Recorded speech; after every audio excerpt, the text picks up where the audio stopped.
Kiitos. Siihen aikaan antoi keisari Augustus käskyn, että koko valtakunnassa oli toimitettava verollepano.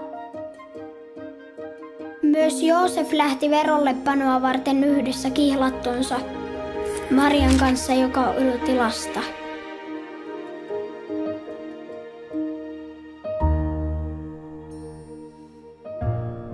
Ja hän synnytti pojan, esikoisensa. Hän kapaloi lapsen ja pani hänet seimeen.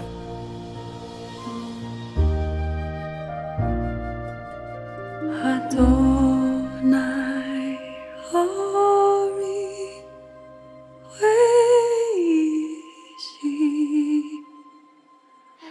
Meri, Hira. Sillä seudulla oli paimenia yöllä ulkona vartioimassa laumaansa. Enkeli sanoi heille: Älkää pelätkö, minä ilmoitan teille ilosanoman, suuren ilon koko kansalle. Tänään on teille syntynyt vapahtaja. Hän on Kristus, Herra. He lähtivät kiireesti ja löysivät Marian ja Joosefin ja lapsen, joka makasi seimessä.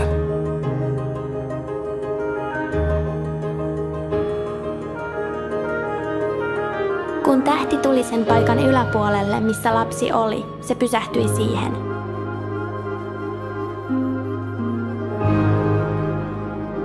Jerusalemiin tuli idästä tietäjiä.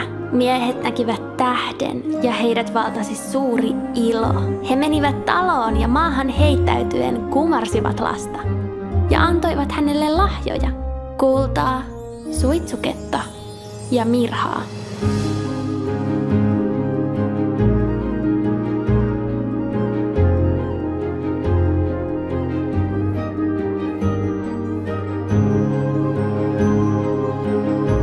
Mutta Maria kätki sydämeensä kaiken, mitä oli tapahtunut, ja tutkiskeli sitä.